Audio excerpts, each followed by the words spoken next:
Hello, Cookies here.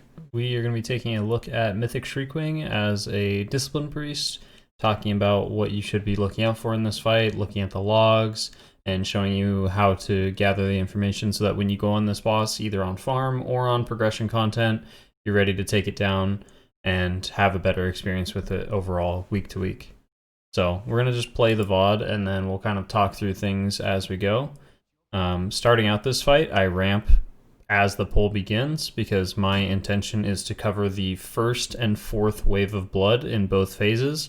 So you have, your first phase, you're gonna have wave of bloods, and then you're gonna have the intermission happen after the fourth wave of blood, and then you're gonna go back to 4 wave of bloods before another intermission happens. So between each intermission, there's always 4 wave of bloods that happen, and our goal as a discipline priest is to cover wave of blood 1 and wave of blood 4 in each of those phases.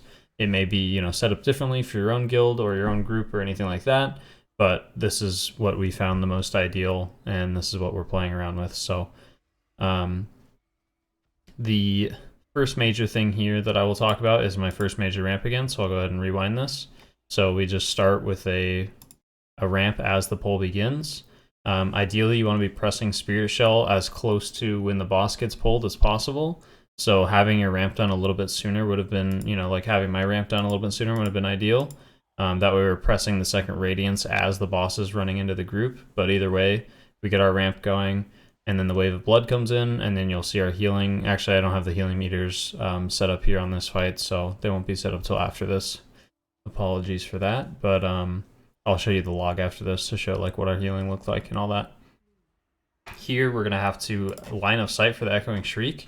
And the way I like to set up Shriekwing is I like to, since I'm going to be ramping for Wave of Blood 1 and 4, I like to use a mini ramp either on Wave of Blood 2 or 3. And the way I do my mini ramp is I ramp up as if I'm about to do a major ramp, so I'll get like anywhere from 7 to 9 atonements out on the group, and then I'll just use 1 Radiance as the Wave of Blood hits.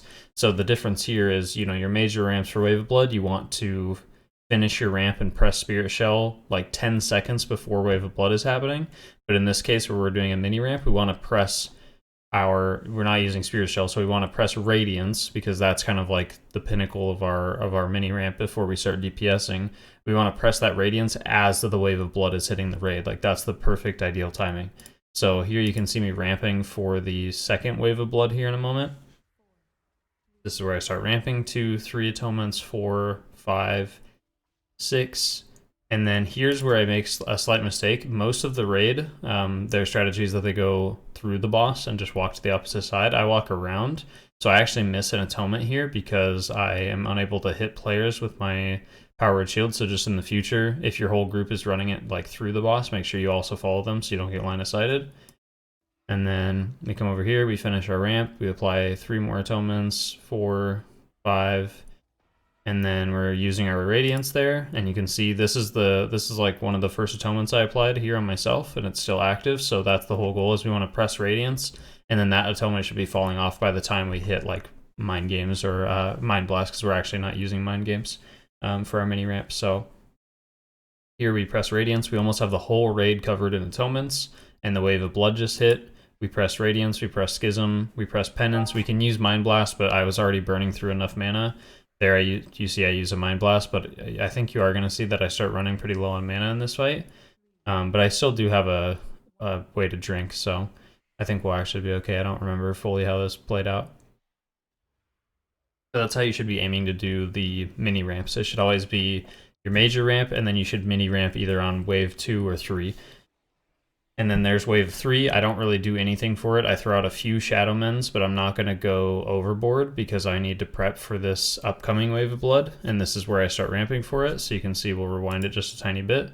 So we throw out a couple. So this is where it starts. 1, 2, 3, 4, 5, 6, 7. And then this is where I get line of sighted again. So same problem. I miss 1 or 2 powered shields. 7, 8. And then we Radiance, we're going to refresh our dot, we're going to Radiance again, we're going to press our cooldowns, Schism, Mind Games, Mind Blast, Penance, right as that Wave of Blood hits. And this is again where I used my cooldowns a little bit too late. We should have had that ramp hit a little bit earlier, because we want as much healing up front as possible. So like here, when I would say right here, when we have to start line of sighting for this Echoing Shriek, this is where we should be pressing Spirit Shell. Like right here, I should be pressing Spirit Shell, Schism, Mind Games, Mind Blast. And then as I'm running to the other side, this is where I could be using my penance to hit the group and still be applying those shields while on the move. And then that way, by the time we're over here, we already have all those shields built up and everything, and we're ready to go. And then the Wave of Blood will hit.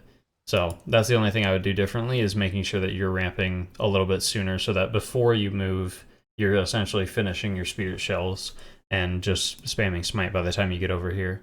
Because now, I start my Spirit Shell, but the group already got hit by Wave of Blood, and it is a damage over time effect, but I am going to lose some shield value because the raid's not going to be taking that significant chunk of damage anymore. Okay, and then the last thing we'll talk about in the VOD is after the intermission is getting close to ending. You can actually see the intermission timer right here. So as soon as you see that intermission timer getting to about, I would say about 10 seconds, you want to be using your ramp. So like right here, I should already be ramping, and this is another mistake I made where I didn't start ramping soon enough. So here's where the intermission's ending, and I have no shields out, and there's going to be a Wave of Blood like as soon as we get out of this intermission. So I need to like you can see 10 seconds into, or 11 seconds into a Wave of Blood. So I should already be hitting Spirit Shell pretty much right now. Like right as the boss is being repositioned, I should be already having full atonement value and pressing Spirit Shell. So make sure you pay attention to that intermission timer and that you ramp as it's, coming to a close. When it's about 10 seconds off, or even like 15 seconds off, you can start applying your powered shields and using Radiance, so that as soon as the boss is being repositioned, you're pressing Spirit Shell and you're ready to go. Because here again, I'm going to be late to it, and then we're not going to cover that Wave of Blood nearly as effectively as we could. You can see the whole raid's like half HP, and then all our Spirit Shells are going off. And a lot of these shells are going to get completely wasted. So outside of that, and then this just repeats itself, so now we're just paying attention to Wave of Blood 4 and ramping for that, and then doing another mini ramp either on Wave of Blood 2 or 3.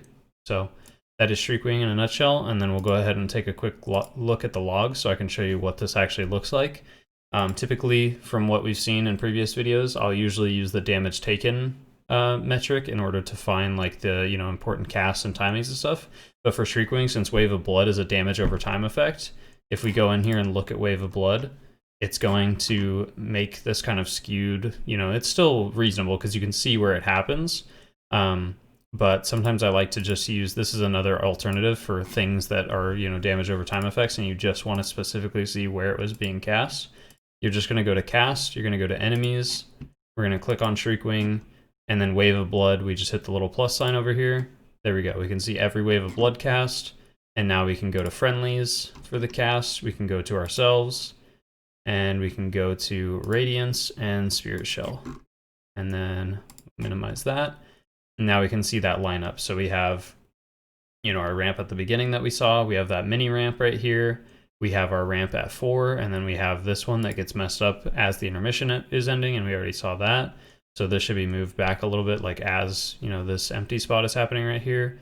And then we have our 1 ramp, and then we did 2 here on the 3rd, and that's just because I didn't know if the 4th Wave of Blood was gonna go off, so I was just like getting my Spirit Shell on cooldown, so to kind of cover, just the raid and shields, just in case anything went wrong. But yeah, that's Shriekwing, and hopefully this gives you some insight into the fight and helps you prepare for it as a Disc Priest if you're planning on doing it, or if you just want some cleaner attempts or parses on, on Mythic Farm, then hopefully this helps. Thank you so much for watching. Have a good one.